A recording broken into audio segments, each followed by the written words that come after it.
Salam alaikum Azoul, bonsoir. Le projet de loi sur le règlement intérieur de l'APN, Assemblée populaire nationale, dont on ne sait pas très bien qui l'a vraiment rédigé, a soulevé l'indignation d'une partie des députés qui se définissent eux-mêmes comme les représentants de l'opposition et qui accusent ce texte d'être anticonstitutionnel. Voici un extrait tiré d'une de leurs déclarations. Je cite, « Un projet anticonstitutionnel et qui résiste au changement dans le but de maintenir le Parlement sous soumission totale à l'exécutif. » Fin de citation. On croit rêver. Des députés opposants qui nous apprennent donc que le Parlement n'est pas une coquille vide, que celui-ci n'est pas le fruit d'une vaste fraude électorale, qu'il ne représente même pas les 20% de l'électorat et que le pouvoir cherche à le neutraliser, à le réduire à la soumission. Peu cher. Mais bon, le plus curieux est que la quasi-totalité des parlementaires, partis du régime compris, comme le RND, le FLN et les autres, est contre un article, un seul article, un article en particulier, celui qui dispose qu'en cas d'absence non justifiée, le parlementaire pourrait subir des sanctions financières et organiques. Mais l'un dans l'autre, nous ne pouvons pas ne pas reconnaître que certains députés de ce Parlement, très minoritaires, très rares, ont réussi à sortir du rôle qui leur était initialement dévolu. Ils ont pris leur rôle au sérieux et nous connaissons des cas de véritables frondes où des parlementaires courageux ont violemment interpellé des ministres et le Premier ministre. Écoutez. نعم أنتم لستم مسؤولين عن وفاة النساء الحوامل في المستشفيات الجزائرية. أنتم لستم مسؤولين عن الحراقة. أنتم لستم مسؤولين أيضا عن تدمير مؤسساتنا الإنتاجية والشركات. أنتم لستم مسؤولين عن المؤسسات الأجنبية التي لا دور لها في بلادنا إلا ضخ العملة الصعبة إلى الخارج. لستم مسؤولين عن الفوضى العارمة في البلاد. أنتم لستم مسؤولين عن فرار الأدمغة. أنتم لستم مسؤولين عن حالة اللا أمن في البلاد. أنتم لستم مسؤولين عن إفلاس الدولة. نعم، المسؤول الوحيد هو البترول. لأول مرة في حياته الوزير الأول قال الحقيقة. الشعب على باله وين راحت 1000 مليار دولار. الشعب على باله بأن لوطروت إست ويست كلفت الدولة أكثر من 16 مليار دولار alors qu'elle ne devait pas dépasser les 6 milliards. الشعب على باله بأن تكلفة الكيلومتر في الطريق السريع شرق غرب وصلت إلى 13 مليون دولار بينما عند جيراننا تكلفة كيلومتر طريق مراكش أكادير 3.5 مليون دولار.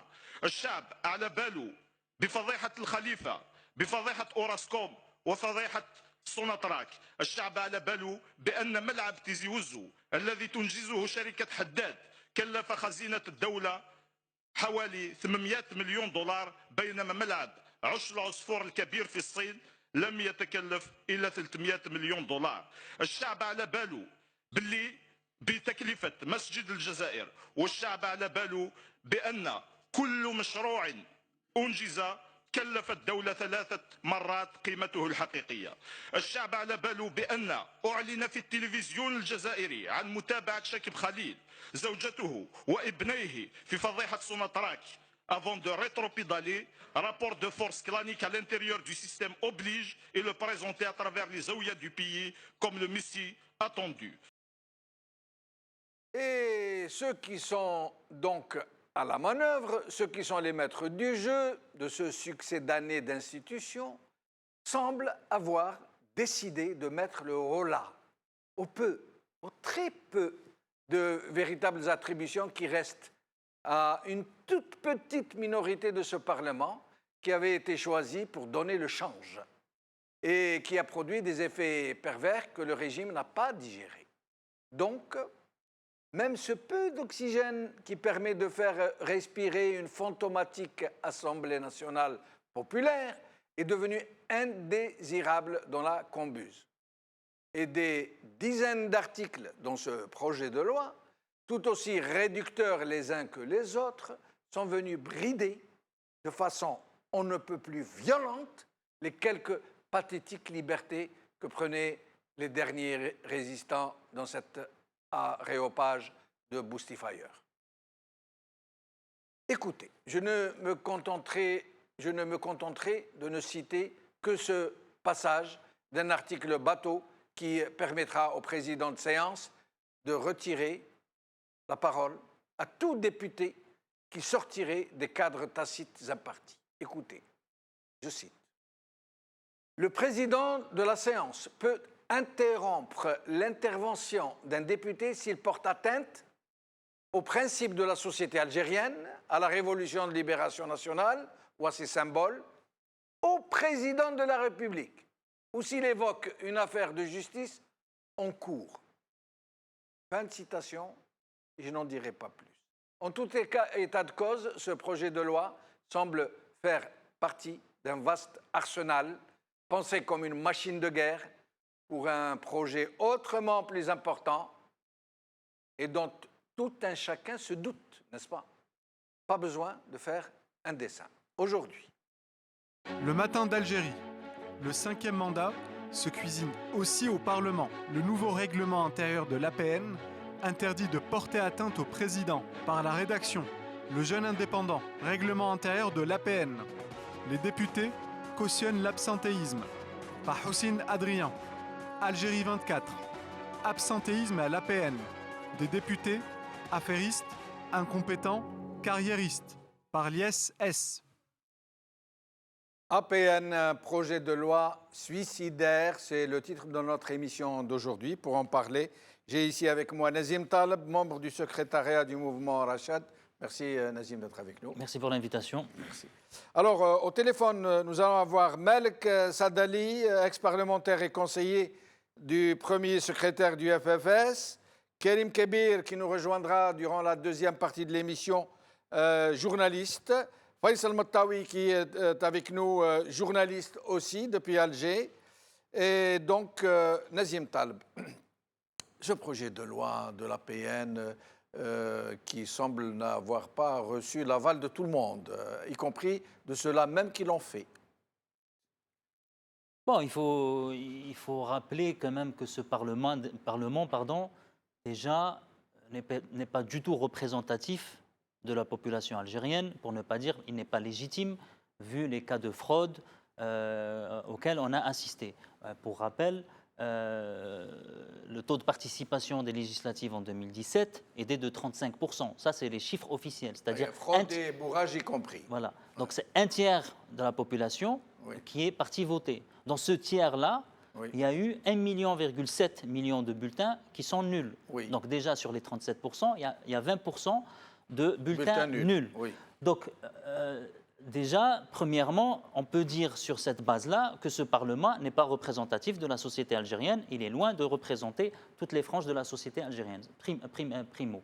Secondo, ce qu'il faut souligner par rapport à ce règlement intérieur, c'est que déjà, nous, on savait que le Parlement, c'était une caisse de résonance. C'était Rfa'idek. Ça, on le savait, je dirais même... Ou une chambre d'enregistrement, comme on dit. Voilà, c'est une chambre d'enregistrement. On sait qu'il ne se passe pas grand-chose, si ce n'est des députés qui ont payé des milliards pour avoir un siège dedans. Alors, je ne dis pas pour tout le monde, mais on sait très bien qu'on se rappelle du fils de Ould Abbas qui a été pris la main dans le sac avec 3 milliards. Donc, on sait très bien qu'un bon nombre là-bas dans le Parlement, ils font des affaires.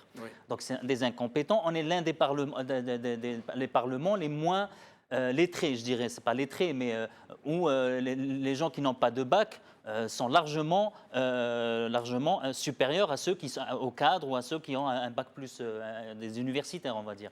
Donc ça, on le savait déjà. Donc moi, déjà, je m'interroge pourquoi ce règlement intérieur intervient maintenant, parce que déjà, le Parlement ne remplissait pas son rôle initial. Donc, raison de plus, à mon avis, pour que les partis politiques, en tout cas qui se disent de l'opposition, prennent acte de ce règlement intérieur, avec bien sûr avec tous les articles qui sont anticonstitutionnels, notamment le délai de réponse qui normalement doit être de 30 jours quand un député pose une question au gouvernement ou à l'exécutif. Sur le règlement intérieur, ils ne disent mot là-dessus. Donc il peut répondre, ne pas répondre, on ne sait pas ce que le règlement intérieur prévoit. D'ailleurs, il y a une phrase, je vais vous la citer, pour apporter de l'eau à votre moulin, quand vous dites que la plupart des députés ont acheté leurs charges pour faire leurs affaires. Il y a un ministre qui a déclaré ceci, je le cite au mot à mot, il y a des députés qui n'ont même pas besoin de cette indemnité, ils sont venus à l'APN pour avoir le titre de parlementaire et de pouvoir conclure des affaires. Ben oui, quand un parlementaire paye des milliards pour y accéder, ce n'est pas pour juste représenter le peuple. Ça, on sait très bien qu'il paye autant de milliards, c'est pour faire des affaires, pour avoir les indemnités qui sont de 26 millions en salaire en traitement de base, mais après ça peut monter jusqu'à 70 millions avec les indemnités, les compensations, etc. Ça explique pourquoi les ministres ne respectent pas les parlementaires, pourquoi ils ne répondent même pas à leurs questions écrites ni à leurs questions orales. C'est parce qu'ils sont tout le temps à faire antichambre. Je rappelle aux Algériens que le président Bouteflika ne s'est jamais adressé au Parlement. Il n'a jamais... Donc, c'est vous dire l'importance que le Parlement relève à ses yeux. Donc, si il n'est pas important aux yeux du président, et comme eux, l'ouala dialhom il est au président, donc forcément, le Parlement n'a aucune importance. Mais je dirais même, pire que ça, encore une fois, ça je le dis dans toutes les séances, dans toutes les émissions, on n'attend rien de ce gouvernement, mais on attend un minimum de l'opposition. Et vous allez écouter l'un de ces parlementaires vous dire lui-même que lui-même n'a aucun respect pour ses propres... Écoutez ce qu'il va vous raconter, Ils ont qu'à démissionner collectivement. Ben Hammou, Monsieur Ben Hammou, qui va nous parler de la façon dont ils ont été élus. Maintenant que pendant 3 jours, on fait un procès à l'administration, comme si l'administration m'a dit tout. نهار اللي كان الرصاص يخبط ونهار اللي كانت الناس تخبى في ديارها الإدارة هي اللي كانت واقفة للإرهاب والإدارة هي اللي مع العسكر هي اللي على sauver l'Algérie. Donc rendons un honneur au moins à l'administration. Arrêtons d'insulter l'administration. هذا مش مواجبنا. احنا كنواب ما كناش في الواجهة. احنا كنواب وخاصة في الأحزاب الكبرى جينا بار كوطا باسكو كاين اللي هنا avec الاحترام و j'ai envie de dégueuler aujourd'hui. كاين اللي هنا راه موجود معنا في الميسيكل اللي مرته وما تفوتيش عليه وكان ماشي الكوطه. كاين بعض المسؤولين كبار وبعض الوزراء لو كان ماشي الكوطه ولو كان ماشي الاداره ما يوصلوش للبرلمان. Malik Saadali, merci d'être avec nous. مساء الخير. مساء النور. Alors, qu'est-ce que c'est que cette histoire de nouveaux règlements dont beaucoup de parlementaires disent qu'il est anticonstitutionnel. Et je rappelle que vous avez été vous-même un parlementaire, que vous représentiez le FFS. شكرا سيدي الكريم. أولا أريد أن أحيي قناتكم ومشاهدين سواء كانوا في المهجر أو في شمال إفريقيا. سيدي الكريم، هذا المشروع الذي قدم من طرف السلطة لا يمكن أن يعزل عن ما يجري في الساحة السياسية في الجزائر.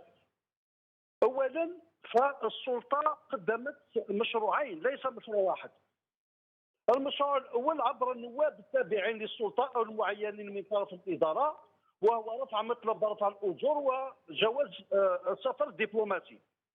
والمشروع هذا الثاني هو مشروع تعديل القانون الداخلي للمجلس الشعبي الوطني. سيدي الكريم، إن هذه خطة مدروسة في مخابرات صناع القرار والتي تمر بمرحلتين. المرحلة الأولى هو مطلب هذا رفع الأجور وجواز السفر الدبلوماسي.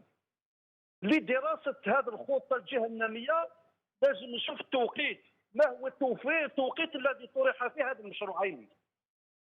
أولا التوقيت بالنسبة لنا هو مقربات الانتخابات الرئاسية.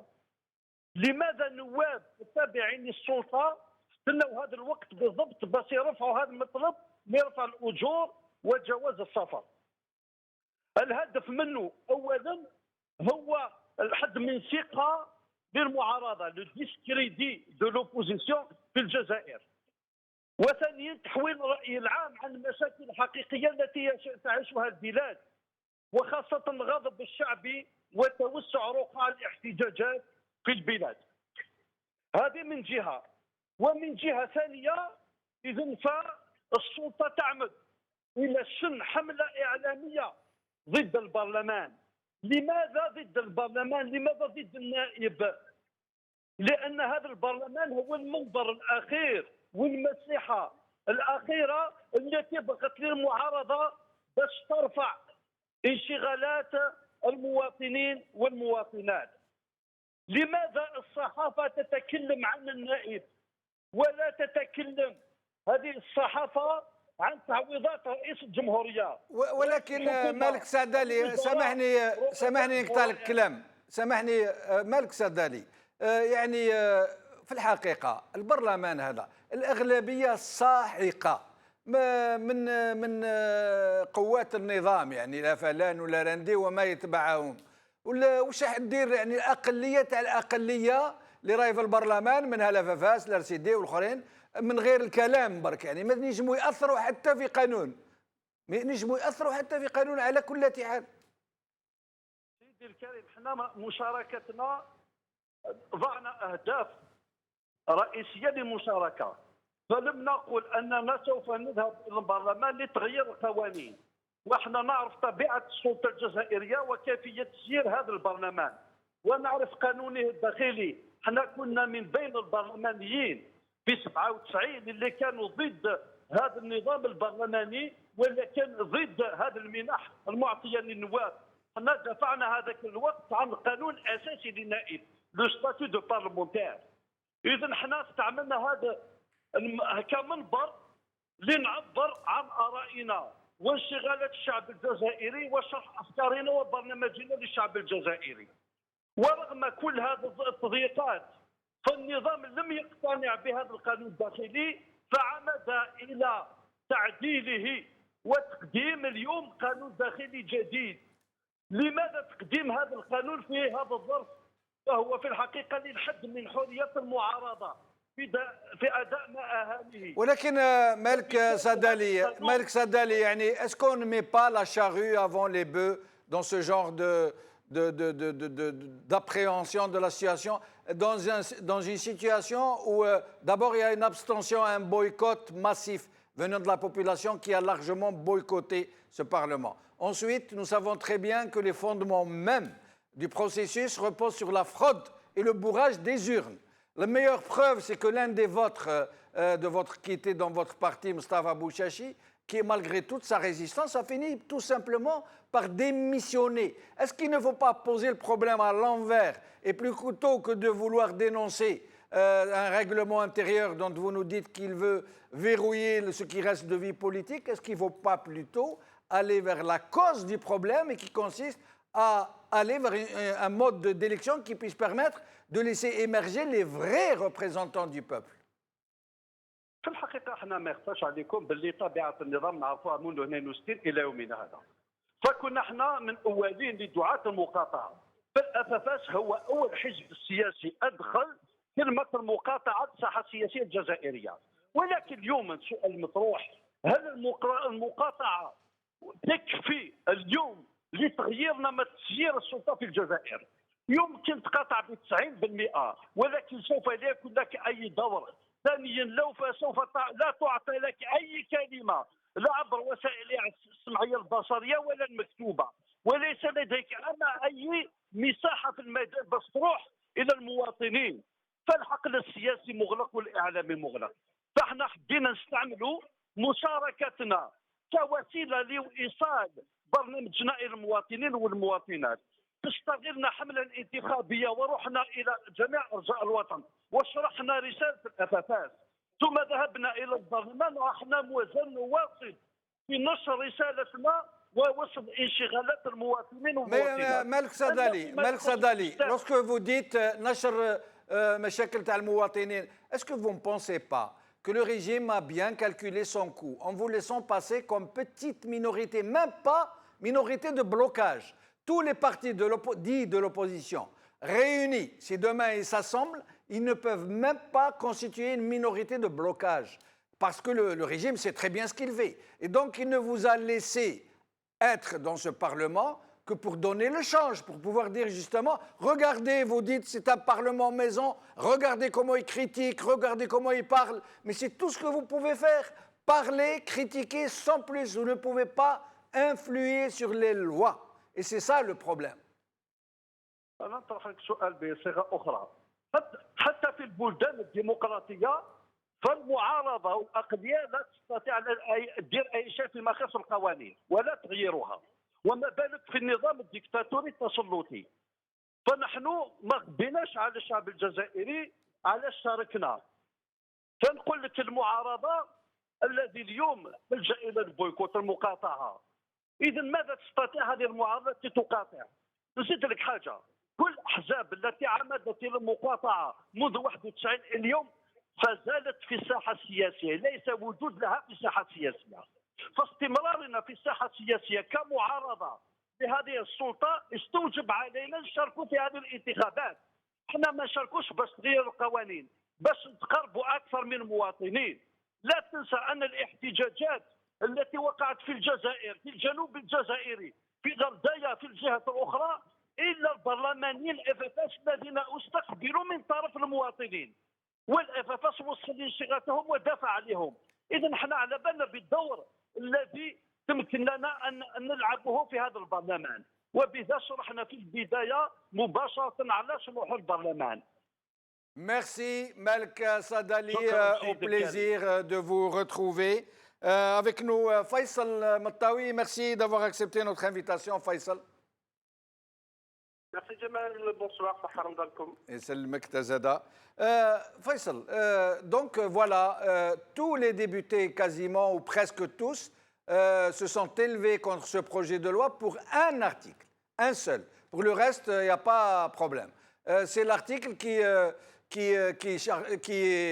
qui dispose que les députés qui s'absentent peuvent être l'objet de sanctions organiques ou financières. Pour le reste, personne ne comprend rien à ce projet et certains disent même qu'ils ne savent même pas qui l'a vraiment concocté. Faisal. Oui, absolument. Pas que le Parlement avait déjà un règlement intérieur. Il s'agit théoriquement d'un amendement. Et cette question de l'absentéisme à l'APN est un véritable problème, au-delà de ce que veut faire le pouvoir. Les absents, personnellement, je l'ai constaté plusieurs fois, que ce soit à l'APN, l'Assemblée populaire nationale, ou au Sénat, Conseil de la Nation, souvent les salles sont presque vides, y compris lorsque, pour une discussion et des débats sur des lois importantes, comme la loi de finances, les lois relatives à l'investissement ou à l'agriculture, etc. Les députés ne viennent pas à l'APN. Bon, certains disent qu'ils sont dans leur région pour travailler sur le terrain, d'autres disent qu'ils veulent être près ou proches des citoyens, mais le fait est là, il y a un absentéisme très clair et les gens sont payés chaque fin de mois. Vous savez, il y a par exemple un sénateur qui est très célèbre, qui est connu, c'est Boubacar Dembouzid, qui est l'ancien ministre de l'Éducation. Lui, il n'est pas entré au Conseil de la Nation depuis 2016, c'est-à-dire depuis 2 ans.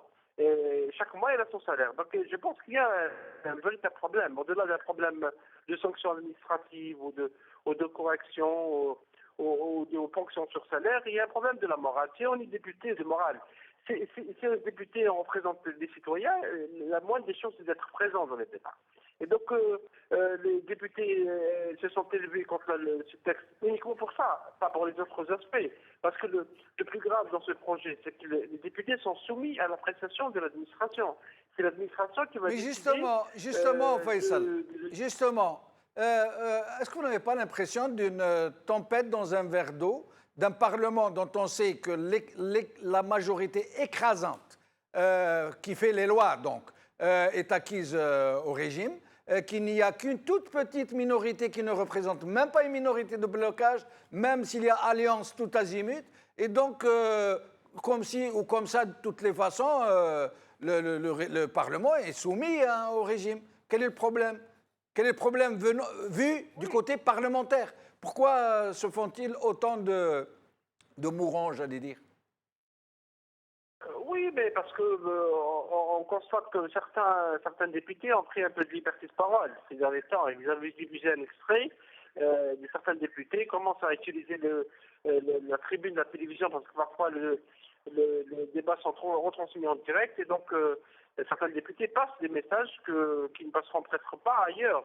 Et même cette liberté sous contrôle elle commence à gêner parce qu'on veut préparer les élections présidentielles. On ne sait pas comment ces élections auront lieu, qui auront lieu donc en 2019, qui candidat qui n'est pas, de quelle manière la succession sera assurée ou le maintien de l'équilibre sera assuré. Donc on veut même contrôler le Parlement, même si ce Parlement ne joue pas réellement son rôle, parce que c'est pas un Parlement qui a constitué des commissions d'enquête, par exemple. Il y a eu beaucoup d'affaires. Et entre parenthèses, Gemel, le règlement intérieur, l'ancien règlement intérieur prévoit des commissions d'enquête. Et les députés ne l'ont jamais utilisé, ne l'ont jamais demandé. Et il est vrai que certains députés, comme ceux du PT, Parti des travailleurs, AFS, Front des forces socialistes ou RCD, Rassemblement pour la culture et la démocratie, ont tenté, en fait, des tentatives. Mais le bureau de l'APN, le bureau de l'Assemblée, il a des pouvoirs exorbitants. Il peut bloquer les propositions, les initiatives de loi. Et comme l'a souligné le député du FFS, l'ancien député, le pouvoir cherche aussi à bloquer toute initiative venant de l'opposition au sein du Parlement. Jusqu'à maintenant, dans toute l'histoire du Parlement algérien, même les initiatives, Faisal, même les initiatives pour proposer un sujet au débat général doivent réunir au moins 60 signatures de députés. Donc c'est dire que, en plus du fait que le président de séance peut à l'avenir interrompre, retirer la parole à n'importe quel député s'il estime qu'il touche à des affaires générales touchant à l'État, à la révolution et au président. Ça veut dire même un député qui se lève pour parler du président, le chef de séance peut lui retirer la parole. C'est de l'inédit, oui, ça. C'est pour ça que je vous ai dit que la liberté de parole prise par certains députés commence à inquiéter les autorités et cherchent à contrôler ça pour éviter, parce que vous savez, quand un député évoque certains problèmes ou critique le gouvernement, etc., sa vidéo, elle fait le tour des réseaux sociaux, elle devient virale et tout le monde qui la regarde, et cela peut créer une opinion. Et c'est pour ça que le pouvoir craint que certains députés, du moins les plus courageux d'entre eux, parce qu'il y en a quand même des députés courageux, puissent utiliser la tribune du Parlement pour faire passer des messages, pour critiquer le gouvernement, pour dire plein de choses. Mais en règle générale, Jamel, le Parlement algérien, dans sa configuration actuelle, dominé par le FLN et le RND et les indépendants, ne joue pas réellement de rôle de contre-pouvoir. Il ne demande pas de compte au gouvernement, ne ouvre pas d'enquête sur le gouvernement, ne demande pas l'AUCL, comme on dit en arabe, le Houkouma, donc le gouvernement sur certaines questions. Et donc c'est vraiment un Parlement qui enregistre les lois et les fait adopter. Malgré ça, on veut éliminer ce qui reste de petites libertés au sein de cet hémicycle de Zérotus. Restez avec nous, Faisal Mettaoui. Karim Kabir est avec nous. Merci Karim d'avoir répondu à notre invitation. Bonsoir, Jamal, bonsoir à vos invités. Bonsoir. Alors, vous avez commis aujourd'hui sur la liberté un article très intéressant, multiplication des initiatives de l'opposition, quelle recette pour inverser le rapport de force. Je tenais à le signaler, il est très intéressant. Mais sinon, Karim Kabir, est-ce que cette forme de vouloir en quelque sorte verrouiller le peu qui reste du champ politique qui a été laissé à ce Parlement, il vaut ce qu'il vaut. Mais jusque-là, il y avait une petite minorité de députés qui étaient là pour donner le change, à mon avis, pour faire croire qu'il y a une liberté d'expression. Et même ça qui a servi le régime en fait, maintenant le pouvoir veut retirer ces petites attributions qui permettaient à certains députés de certains partis de parler. À votre avis, pourquoi tout ça? Absolument. Je pense que mon ami Faisal a résumé un peu les considérations, j'allais dire, les enjeux sous-jacents, en tout cas, de cette loi organique. Parce qu'il faut dire qu'en politique, il n'y a rien de hasard. Ils ont commencé déjà à éliminer un peu, à étouffer, si vous voulez, l'exercice politique. Ils sont en train de malmener les syndicats parce qu'ils sont en train quand même de s'imposer comme étant des forces de mobilisation dans la société. Donc vous avez vu la dernière fois le ministre qui les a rappelés à l'ordre, qui a demandé à ce qu'ils démontrent leur représentativité. Vous avez vu la situation des médias qui sont la plupart mis au pas, sans compter les pressions multiformes sur certains journaux et les sites électroniques également. Et là, je pense que c'est la dernière touche, un peu, finale, pour s'attaquer à l'une des niches qui reste l'expression libre, qui est l'attribut de l'Assemblée. Parce que il faut dire que le Parlement, même s'il est acquis majoritairement au pouvoir, donc c'est-à-dire en termes d'adoption des lois, donc ils ne s'attendent pas à des surprises. Ils savent que toutes les lois passent comme des lettres à la poste, donc parce que la plupart de ceux qui sont là-bas, en vérité, ils ne sont pas des représentants du peuple, mais c'est des gens plutôt qui vont là-bas pour faire des affaires, pour disposer de l'immunité parlementaire. Mais il faut bien reconnaître qu'elle était aussi une tribune pour certaines voix de l'opposition qui ont pu quand même bousculer un peu l'exécutif. On l'a vu lors de la présentation du plan d'action par l'OIA, qui a été quand même malmené par des députés et qui lui ont demandé où sont passés les 1 000 milliards de dollars. Oui. Une vidéo qui a fait le buzz quand même sur les réseaux sociaux. Et puis on a évoqué les scandales de corruption et tout ça. Donc je pense, à mon avis, au moment où ils sont en train de préparer 2019, avec le bilan qu'essaie de réaliser, de concrétiser plutôt le FLN et ses organisations satellites. Donc je crois que les décideurs ne souhaitent pas qu'il y ait des voix qui vont parasiter un peu la démarche. Mais Karim Kabir, j'entends bien ce que vous me dites. Et ce député du RCD qui a demandé à Ouihia où étaient passés les 1 000 milliards, nous l'avons passé avant que vous n'arriviez, que vous nous rejoigniez. Mais sinon, c'est vrai qu'il y a une certaine liberté de parole chez certains partis dits de l'opposition. Mais est-ce que cette liberté de ton, qui s'arrête là, hein, pas plus, c'est juste une liberté de ton, c'est une tribune qui sert un peu à défouler certains ras-le-bol. Mais est-ce qu'elle ne sert pas surtout le régime qui est là à dire « Regardez ce Parlement dont vous dites qu'il ne sert à rien, qu'il est acquis à la maison. Regardez comment on nous critique, comment on nous demande des comptes. » Ça servait surtout au régime, ça. Oui, ça, il fut un temps, mais là, ils ont changé de stratégie. Parce que vous savez, lorsqu'ils étaient assez financièrement sur un bon matelas financier et que le régime ne se sentait pas vraiment ébranlé et qu'il avait les moyens d'acheter la paix sociale, d'arroser beaucoup de monde, donc ils pouvaient se permettre ces petites ouvertures. Mais là, c'est aussi un signe de peur, de panique, que ce genre de discours prennent dans la société, parce que les conditions, en ce moment, les gens commencent à ressentir les effets de la crise. Donc la portée de ce discours, aujourd'hui, il a beaucoup plus d'effet qu'il y a quelques années.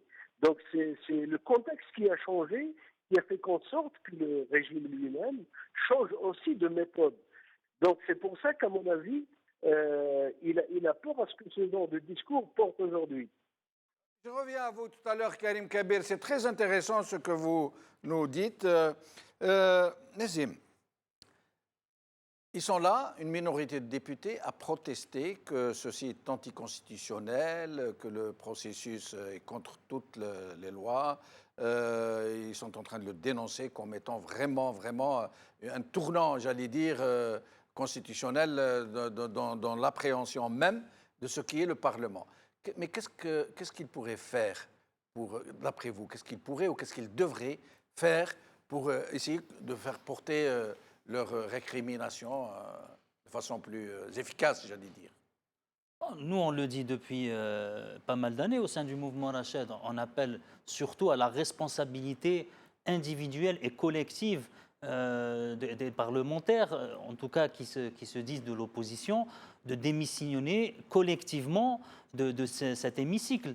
Parce que quand j'entends le représentant du FFS, et vous avez très bien souligné, effectivement, et je rends honneur à M. Bouchachi, après une année, il a vu qu'il ne pouvait rien faire. Oui. Les projets de loi... Il a dit, quand j'ai vu que je ne pouvais plus rien faire, j'ai essayé de résister de 1001 manières, j'ai compris que la seule manière était de démissionner. Tout à fait. Donc, les solutions, donc, quand on dit le FFS, rappelons-le, il a boycotté plusieurs élections. En 2012, il avait dit on va participer parce qu'on veut changer un petit peu de l'intérieur. C'est ce que disait le MSP à l'époque. Voilà. Ouais. Finalement, ils n'ont rien changé du tout. Ils ne se sont pas rapprochés plus que ça de la population. Et je dirais, c'est quand même désolant qu'un parti politique dise que le Parlement, c'est le dernier rempart ou le dernier lieu où on pouvait s'exprimer. Non, un parti politique d'opposition doit, son rôle principal est être sur le terrain, galvaniser les foules, conscientiser les foules, bâtir une vraie opposition, etc. Le parti politique, l'hémicycle n'est que la résultante de ça. Ce n'est pas l'objectif et l'aboutissement, c'est qu'une résultante qui porte justement par les voix du peuple un programme politique au sein de l'hémicycle pour effectivement exprimer ses idées et ses orientations. Donc je dirais, pour moi, puisqu'il prend acte que le dernier lieu où il pouvait s'exprimer librement a été verrouillé, à ce moment-là... Ça veut dire la raison pour laquelle il était dans ce Parlement n'existe plus. Donc ils n'ont plus de prétexte. Donc si cette raison n'existe plus, eh bien, monsieur, démissionnez. Ce que vous dites est très logique. Ça veut dire que c'est cette minorité de parlementaires dits de l'opposition. Quand on leur reprochait de s'être présentés à ces élections qui s'étaient truquées d'avance, ils ont dit, même si nous ne pouvons pas changer les choses sur le plan de la législation, ce sera au moins une tribune pour dénoncer ce régime. Or, maintenant, ils ne peuvent plus dénoncer ce régime. Donc voilà, il n'y a plus de raison. C'est-à-dire combien même, par exemple, le FFS, je crois qu'il a 14 sièges, le RCD un peu moins, mais quand bien même vous êtes une minorité, vous pouvez créer une crise institutionnelle en démissionnant collectivement. Et vous pensez qu'ils seraient capables de le faire ? J'espère qu'ils auront le courage de le faire. Parce que s'ils disent que nous, on est là pour porter la voix du peuple, pour représenter le peuple, il vit dans une misère absolue. Les horizons s'obscurcissent. On ne sait pas où va l'Algérie.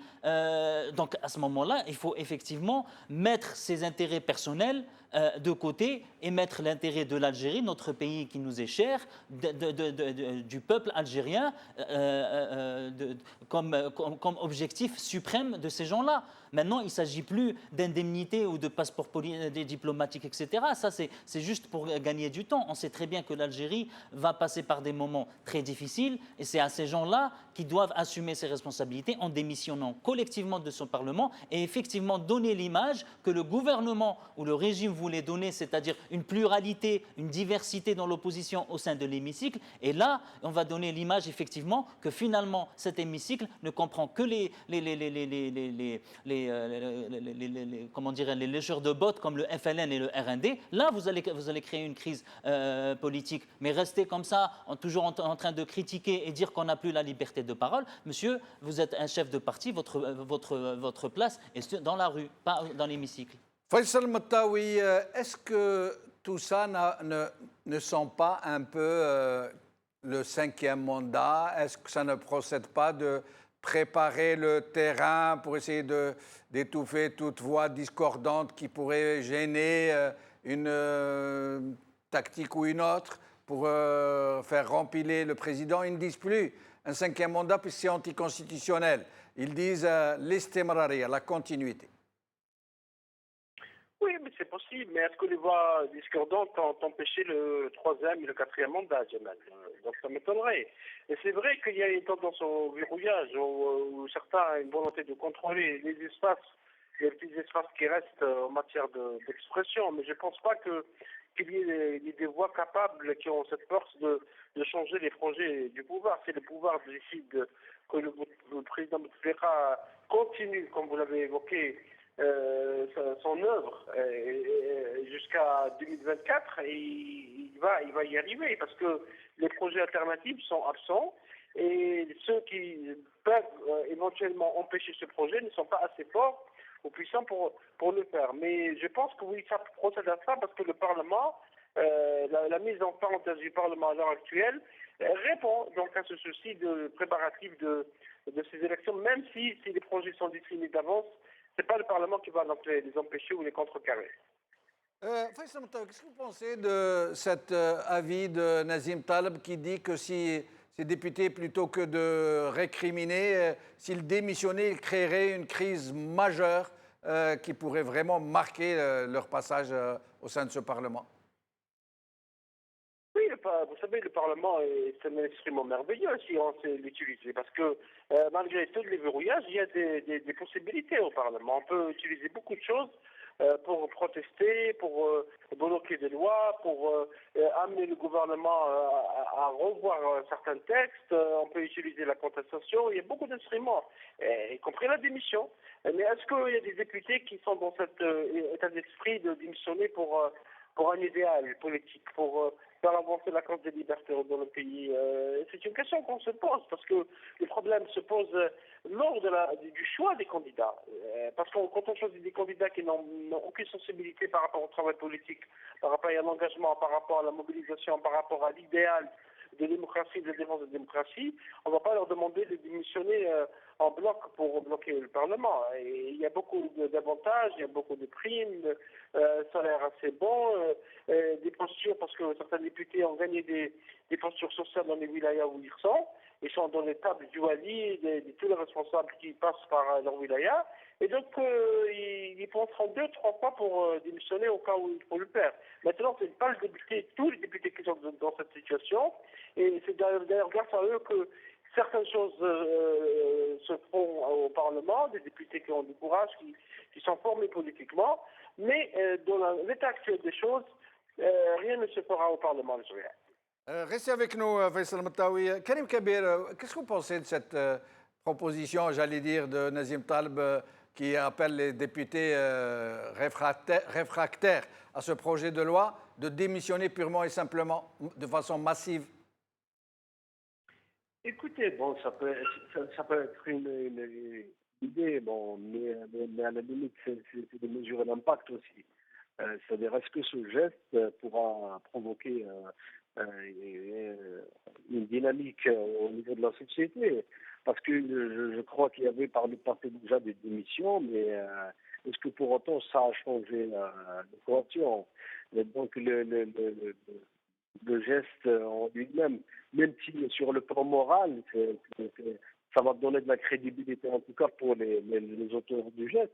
Mais en termes d'enjeu, est-ce que cela va changer le rapport de force? Parce que la situation est très très complexe et s'il y a lieu de changer des rapports de force, c'est au niveau de la société, c'est de mobiliser la société autour d'un nouveau paradigme, autour d'un programme. Et ça, c'est un travail de longue haleine. Et ces histoires de verrouillage qui se font jour à travers le Parlement, mais pas seulement, est-ce que c'est en train de préparer cette histoire de cinquième mandat, d'istimrariya, comme ils disent maintenant? Oui, de mon point de vue, c'est destiné essentiellement à ça. Même si, encore une fois, je suis de ceux qui pensent que rien n'est tranché définitivement, parce qu'il y a des paramètres que même les décideurs ne maîtrisent pas. C'est l'évolution de l'état de santé du président d'ici 2019. Donc, mais a priori, je crois s'il est en bonne forme, c'est quelqu'un qui, du moins, si on se base sur ce qui a été dit, ce qui a été écrit par les gens qui le connaissent, c'est quelqu'un qui n'est pas prêt à renoncer au pouvoir. Même on évoque souvent la fameuse phrase de l'ancien président du Sénat, ex-secrétaire général du FLN, Chelek Tadia, qui avait dit le jour où Bouteflika a accédé au pouvoir, que Bouteflika, c'est de l'Mouradia et l'Halida. C'est-à-dire qu'il ne va pas quitter jusqu'à la fin. Mais encore une fois, il y a des paramètres qui dépendent ni de l'Mouradia ni de quelqu'un d'autre. Donc ça dépend de la nature. Karim Kebir, restez avec nous jusqu'à la fin de l'émission. Nazim Taleb, le mot de la fin, avant que nous n'écoutions, pour finir, une députée nous dire que ces indemnités, son salaire, comme ils disent, ou ses émoluments, ne suffisent pas, que c'est presque, on est presque amené à rajouter de sa poche. Hein, on va l'écouter. Mais sinon, le mot de la fin, pour ce qui vous concerne. Non, le mot de la fin, je dirais qu'un mur ne s'effondre pas si ça ne commence pas par des petites fissures. Je ne dis pas que la démission collective va comment dirais-je, faire tomber le régime, mais en tout cas, ça va créer une crise sans précédent dans l'Algérie. Ça peut être effectivement un début de quelque chose, mais il faut bien commencer quelque part. Donc dire je ne sais pas si ça va suffire, je ne sais pas si ça va changer quoi que ce soit, on ne sait pas non plus. Mais en tout cas, quand on a un peu de النيف ou le karama ou l'autre, quand on dit que finalement au Parlement je peux même pas discuter, je peux même pas prendre la parole sans qu'on me la donne. Ou alors je peux la prendre mais on peut me la retirer, voilà, donc, pour n'importe quelle raison. Un peu de fierté, démissionner quoi. Si vous avez aucun rôle déjà qu'on savait que vous l'aviez pas, maintenant si vous pouvez même pas vous exprimer sur un sujet basique sans l'autorisation de l'exécutif, franchement un peu de dignité, démissionner. Nous allons vous montrer cette députée qui va nous raconter ses malheurs, la pauvre. Elle n'arrive pas à joindre les deux bouts. والله ما تكفيك نقول خويا لانه النائب التزاماته يعني تنقل تصرف يعني فيها بزاف يعني ما تشوفوش هذيك 26 يعني كون جيت موظفه ونخلص 26 صح نكون كافيه، ولكن تكون نائب وتكون خرجت من قاعده شعبيه يعني تكون بزاف عندك يعني ارتباطات وتكون عندك بزاف مصاريف اللي صح والله ما يقدك. يعني انا بزاف يعني زملاء نواب يعني في العهدات السابقه والله غير يعني بزاف اللي قالوا لي والله وربي شاهد انهم خرجوا بالدين 26 والله ما تكفيك نقول خويا لانه